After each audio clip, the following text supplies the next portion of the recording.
Assalamualaikum warahmatullahi wabarakatuh. Saya Ali Rizky Mubarok, NIM 20521127, kelas MBS 1F, Fakultas Ekonomi dan Bisnis Islam, IAIN Surakarta. Di sini saya akan menyampaikan materi mengenai pengertian ekonomi Islam, jenis-jenis dan perbedaan pemahaman ekonomi, permintaan dan penawaran dalam Islam, kebijakan fiskal dalam Islam. Di sini saya membuat video ini guna memenuhi tugas UAS mata kuliah dasar ekonomi Islam. Materi yang pertama yaitu pengertian ekonomi Islam. Ekonomi adalah kebutuhan mendasar dalam kehidupan manusia untuk bisa saling hidup dan berkembang dalam kehidupan sehari-hari. Tanpa adanya ekonomi, maka aktivitas dan proses kehidupan manusia akan terganggu.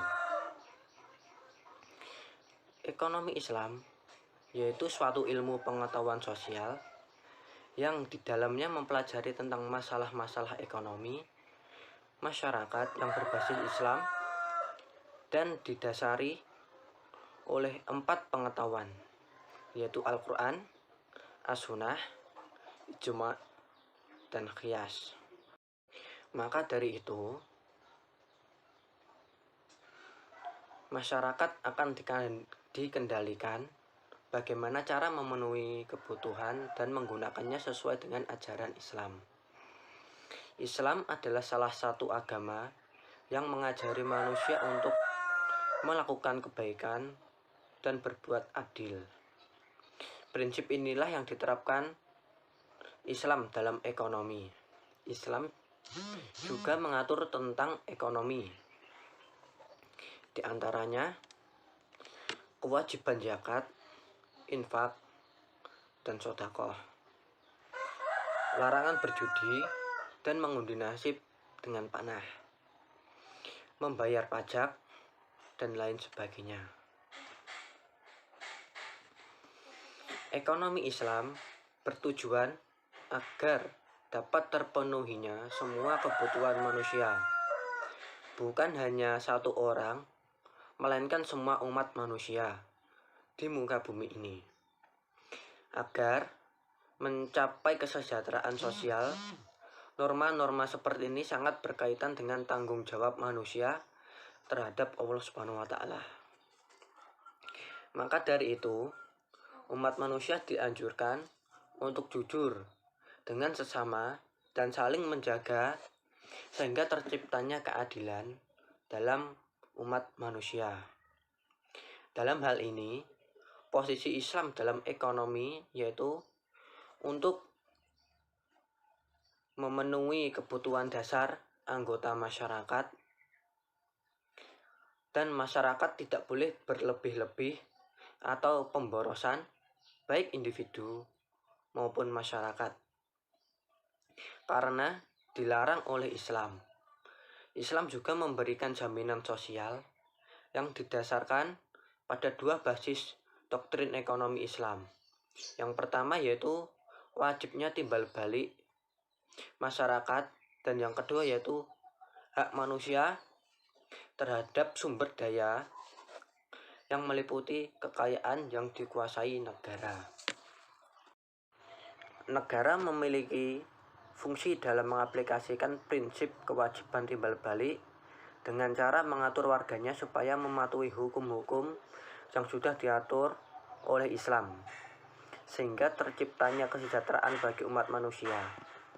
Ekonomi Islam juga mempunyai tujuan untuk mengarah pada sistem individu dan kolektif, sehingga tercapai tujuan-tujuan yang menyeluruh.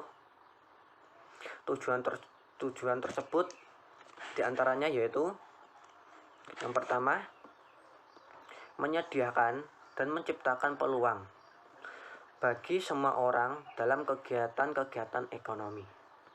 Yang kedua, memberantas kemiskinan dan memenuhi kebutuhan dasar bagi semua individu umat manusia. Yang ketiga, meningkatkan kesejahteraan ekonomi Islam. Dengan pemaparan tersebut, akan terciptanya pertumbuhan ekonomi Islam secara cepat karena terciptanya lapangan kerja serta adanya kejujuran dan keadilan dalam setiap individu masyarakat, sehingga masyarakat bisa hidup sejahtera. Selanjutnya yaitu materi tentang jenis-jenis dan perbedaan mengenai ekonomi. Ekonomi berfokus pada manufaktur, distribusi, dan konsumsi barang dan jasa, dan bagaimana orang, organisasi, pemerintah, dan negara memilih untuk mengalokasikan sumber daya untuk mendapatkan barang dan jasa. Seperti halnya studi semua ilmu pengetahuan, membangun bagian-bagian yang berbeda, memudahkan untuk dipahami. Ekonomi dapat dibagi menjadi dua bagian, yaitu ekonomi mikro dan ekonomi makro. Pertama yaitu ekonomi mikro. Ekonomi mikro dapat didefinisikan sebagai studi tentang perilaku pengambilan keputusan individu, perusahaan, dan rumah tangga sehubungan dengan alokasi sumber daya mereka. Ekonomi mikro berupaya menemukan faktor-faktor apa yang berkontribusi pada keputusan orang dan apa dampak pilihan tersebut terhadap pasar umum sejauh menyangkut harga, permintaan, dan pasokan barang dan jasa. Ini adalah pendekatan bottom up dengan fokus pada elemen-elemen dasar yang membentuk tiga sektor ekonomi, yaitu pertanian, manufaktur, dan jasa atau tersier, seperti tanah, kewirausahaan, dan modal. Ini bertujuan untuk memahami pola upah, pekerjaan, dan pendapatan serta perilaku konsumen, tren pengeluaran, perilaku harga upah, kebijakan perusahaan, dan bagaimana peraturan berdampak pada perusahaan. Ekonomi mikro mencoba menentukan keputusan dan alokasi sumber daya pada tingkat individu serta menjelaskan apa yang terjadi ketika kondisi tertentu berubah. Ekonomi mikro menentukan untuk memahami hal-hal sebagai berikut. Yang pertama, bagaimana orang dan rumah tangga menghabiskan anggaran mereka. Yang kedua, kombinasi produk dan layanan apa yang paling sesuai dengan kebutuhan dan keinginan mereka dalam konteks anggaran yang tersedia. Yang ketiga, bagaimana individu memutuskan apakah akan bekerja atau tidak, dan apakah mereka memilih untuk bekerja, apakah akan penuh waktu atau separuh waktu. Yang keempat, bagaimana orang memutuskan untuk menabung untuk masa depan. Berapa banyak uang yang mereka pilih untuk ditabung, atau apakah mereka memutuskan untuk berhutang. Yang kelima, bagaimana sebuah bisnis memutuskan untuk memproduksi dan menjual produk-produk tertentu. Bagaimana ia akan memproduksinya, berapa banyak dari masing-masing itu akan dijual, dan untuk berapa banyak konsumen. Yang keenam, apa yang menyebabkan mereka memutuskan berapa banyak pekerja yang akan dipekerjakan. Yang ketujuh, bagaimana perusahaan akan membiayai bisnisnya. Dan yang terakhir, kapan bisnis akan memutuskan untuk memperluas, berhemat, atau bahkan menutup usaha mereka. Sebagai contoh, ekonomi mikro dapat menggunakan informasi dari laporan keuangan perusahaan untuk menentukan bagaimana organisasi dapat memaksimalkan kapasitas produksi dan outputnya untuk menurunkan harga dan menjadi lebih kompetitif. Kedua yaitu ekonomi makro. Ekonomi makro adalah studi holistik tentang struktur, kinerja, perilaku, dan proses pengambilan keputusan ekonomi di tingkat nasional. Pada dasarnya, ekonomi makro adalah pendekatan top-down. Ia berupaya memahami perubahan dalam produk domestik bruto atau GPD negara, ekspektasi inflasi, dan inflasi pengeluaran, penerimaan, dan pinjaman pada tingkat pemerintah dalam kurung kebijakan fiskal, pengangguran, dan kebijakan moneter. Hal ini dilakukan untuk mendefinisikan dan mengetahui keadaan ekonomi secara keseluruhan, sehingga kebijakan dapat dirumuskan pada tingkat yang lebih tinggi dan penelitian makro dapat dilakukan untuk tujuan akademik. Ekonomi makro menganalisis seluruh industri dan ekonomi daripada perusahaan atau industri tunggal dan berupaya menjawab pertanyaan seperti bagaimana seharusnya tingkat inflasi dan apa yang merangsang pertumbuhan ekonomi. Ekonomi makro berusaha untuk menjawab hal-hal sebagai berikut. Yang pertama, faktor mana yang menentukan berapa banyak barang dan jasa yang dapat diproduksi suatu negara. Yang kedua, apa yang menentukan jumlah pekerjaan yang tersedia dalam suatu ekonomi. Yang ketiga, apa yang menentukan standar hidup suatu negara. Yang keempat, faktor-faktor apa yang menyebabkan ekonomi melaju atau melambat. Yang kelima, apa yang menyebabkan organisasi mempekerjakan dan memecat lebih banyak tenaga kerja dalam skala nasional. Kelima, apa yang menyebabkan ekonomi tumbuh dalam jangka panjang. Dan yang terakhir, apa kondisi kesehatan ekonomi negara berdasarkan pada peningkatan standar hidup, pengangguran rendah, dan inflasi rendah. Perbedaan ekonomi mikro dan makro. Ekonomi mikro dan makro adalah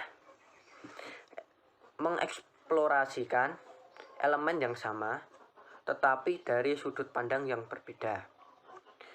Perbedaan utamanya adalah ekonomi makro berupaya menentukan perspektif umum di tingkat nasional, sementara ekonomi mikro berfokus pada perspektif individu di tingkat konsumen. Meskipun penawaran dan permintaan berlaku untuk kedua bidang ekonomi, ekonomi mikro didasarkan pada tren pembeli dan penjual, di mana ekonomi makro berfokus pada berbagai siklus ekonomi seperti siklus utang jangka pendek dan jangka panjang, serta siklus bisnis. Selanjutnya yaitu keterkaitan antara ekonomi mikro dan ekonomi makro. Jelas bahwa ekonomi makro tidak berdiri sendiri, melainkan terjalin dengan ekonomi mikro dan bekerja sama agar menjadi efisien. Pilihan berdasarkan faktor ekonomi mikro, baik dari perorangan atau bisnis, dapat berdampak pada ekonomi makro dalam jangka panjang. Demikian pula kebijakan nasional yang melibatkan ekonomi mikro dapat mempengaruhi bagaimana rumah tangga dan perusahaan berinteraksi dengan ekonomi mereka. Misalnya, jika pemerintah menaikkan pajak atau produk tertentu, dalam hal ini ekonomi makro, pemilik toko perorangan harus menaikkan harga yang akan berdampak pada konsumen dan keputusan mereka untuk atau terhadap produk dengan harga tersebut. Dalam hal ini, ekonomi mikro. Materi selanjutnya yaitu penawaran dan permintaan. Yang pertama adalah penawaran. Penawaran atau supply dalam ilmu ekonomi adalah banyaknya barang atau jasa yang tersedia dan dapat ditawarkan oleh produsen kepada konsumen pada setiap waktu tertentu. Jadi, penawaran dapat didefinisikan yaitu banyaknya barang yang ditawarkan oleh penjual pada suatu pasar tertentu, pada periode tertentu, dan pada tingkat harga tertentu. Hukum penawaran menerangkan apabila harga sesuatu barang meningkat, maka kuantitas barang yang ditawarkan akan meningkat. Dan apabila harga suatu barang menurun, maka kuantitas barang yang ditawarkan akan menurun pula. Hukum ini menunjukkan wujud hubungan positif antara tingkat harga dan kuantitas barang yang ditawarkan. Dalam beberapa hal, ada yang membedakan antara penawaran Islam dengan penawaran hedonis, bahwa barang atau jasa yang ditawarkan harus transparan dan dirinci spesifikasinya. Bagaimana keadaan barang tersebut, bagaimana kelebihan dan kekurangan barang tersebut. Jangan sampai penawaran yang dilakukan merugikan pihak yang mengajukan permintaan. Faktor-faktor penentu yang menaikkan atau menurunkan permintaan ada 5. Yang pertama, harga. Kedua, pendapatan. Yang ketiga, jumlah penduduk. Yang keempat, kebiasaan masyarakat. Dan yang kelima, pembangunan kesejahteraan umum. Sedangkan dalam konteks supply, faktor-faktor penentunya ada 6, yaitu yang pertama harga, yang kedua permintaan, yang ketiga laju keuntungan, yang keempat buruh, yang kelima keamanan, dan yang keenam tingkat kesejahteraan masyarakat. Selanjutnya yaitu permintaan. Menurut para ekonom, permintaan dapat diartikan sebagai suatu barang atau jasa yang diminta pada tingkat harga tertentu dan dalam jumlah yang tertentu pula dengan memperhatikan berbagai kondisi tertentu. Konsep permintaan dalam Islam menilai suatu komoditi, dalam hal ini barang atau jasa, tidak semua bisa dikonsumsi maupun digunakan. Dibedakan antara yang halal dengan yang haram. Dalam ajaran Islam, orang yang mempunyai banyak uang tidak diperbolehkan membelanjakan uangnya semau hatinya. Batasan anggaran belum cukup untuk membatasi konsumsi. Batasan lain yang perlu diperhatikan adalah seorang muslim tidak boleh berlebihan atau israf dan harus mengutamakan kebaikan atau maslahah. Islam tidak menganjurkan permintaan suatu barang dengan tujuan kemegahan, kemewahan, dan kemubaziran. Faktor yang mempengaruhi permintaan antara lain, yang pertama, keinginan atau selera masyarakat terhadap suatu barang yang berbeda dan selalu berubah-ubah. Yang kedua, jumlah para peminat terhadap suatu barang. Yang ketiga, kualitas pembeli atau al-mu'awid. Yang keempat, lemah atau kuatnya kebutuhan suatu barang. Yang kelima, cara pembayaran, tunai atau angsuran. Yang keenam, besarnya biaya transaksi. Materi selanjutnya yaitu kebijakan fiskal. Dalam Islam, kebijakan fiskal merupakan suatu kewajiban negara dan menjadi hak rakyat. Sehingga kebijakan fiskal bukan semata-mata sebagai kebutuhan untuk perbaikan ekonomi maupun untuk meningkatkan kesejahteraan rakyat saja. Akan tetapi lebih pada penciptaan mekanisme distribusi ekonomi yang adil. Al-Quran tidak memberikan perincian kebijakan fiskal. Akan tetapi ada beberapa ajaran ekonomi dan prinsip-prinsip pengarah dan penjelasnya. Dengan demikian, sunnah Nabi menjadi sumber penting kedua keuangan publik dalam Islam setelah Al-Quran. Kebijakan fiskal adalah kebijakan dalam penerimaan dan pengeluaran anggaran yang membuat anggaran itu seimbang, defisit, dan surplus. Sebenarnya, kebijakan fiskal telah sejak lama dikenal dalam teori ekonomi Islam, yaitu sejak zaman Rasulullah dan para khulafaur rasyidin, dan kemudian dikembangkan oleh para ulama. Di zaman Rasulullah SAW, sisi penerimaan APBN atau anggaran pendapatan belanja negara terdiri atas korot atau sejenis pajak tanah, zakat, khums yaitu pajak 1/5, jizyah yaitu sejenis pajak atas badan orang non-muslim, dan penerimaan lain-lain. Penerimaan lain-lain ini diantaranya denda atau kafaroh. Di sisi pengeluaran, terdiri atas pengeluaran untuk kepentingan dakwah, pendidikan dan kebudayaan, ilmu pengetahuan dan teknologi, pertahanan dan keamanan, kesejahteraan sosial, dan belanja pegawai. Tujuan dari kebijakan fiskal dalam Islam adalah untuk menciptakan stabilitas ekonomi, tingkat pertumbuhan ekonomi yang tinggi, dan pemerataan pendapatan, ditambah dengan tujuan lain yang terkandung dalam aturan Islam. Selanjutnya yaitu instrumen kebijakan fiskal. Perspektif ekonomi konvensional, Adi Warman Karim menjelaskan bahwa dalam struktur anggaran pendapatan belanja negara atau APBN terdapat beberapa instrumen atau alat dan cara yang digunakan untuk menghimpun dana guna menjalankan pemerintah. Antara lain, yang pertama, melakukan bisnis. Pemerintah dapat melakukan bisnis seperti perusahaan lainnya, misalnya dengan mendirikan badan usaha milik negara atau BUMN. Yang kedua yaitu pajak. Penghimpunan dana umum dilakukan dengan cara menarik pajak dari masyarakat. Yang ketiga yaitu meminjam uang.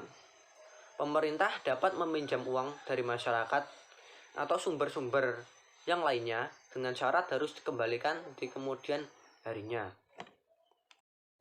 Dalam perspektif ekonomi Islam, kebijakan fiskal memiliki dua instrumen.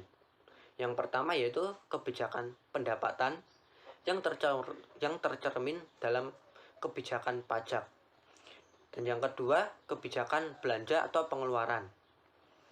Instrumen kebijakan pendapatan merupakan sumber penerimaan negara, terdiri dari zakat, korot yaitu pajak bumi atau tanah, ghanimah yaitu harta rampasan perang, jizyah yaitu pajak yang dikenakan pada kalangan non-muslim, pajak atas pertambangan dan harta karun, bea cukai, dan pungutan.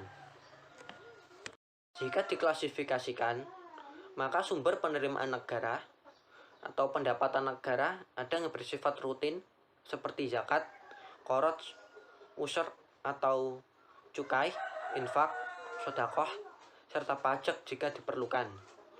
Dan ada yang bersifat temporer seperti ghanimah, fa'i, dan harta yang tidak ada pewarisnya. Mungkin cukup sekian yang bisa saya sampaikan. Apabila ada kesalahan, mohon dimaafkan. Bila taufik wal hidayah. Wassalamualaikum warahmatullahi wabarakatuh.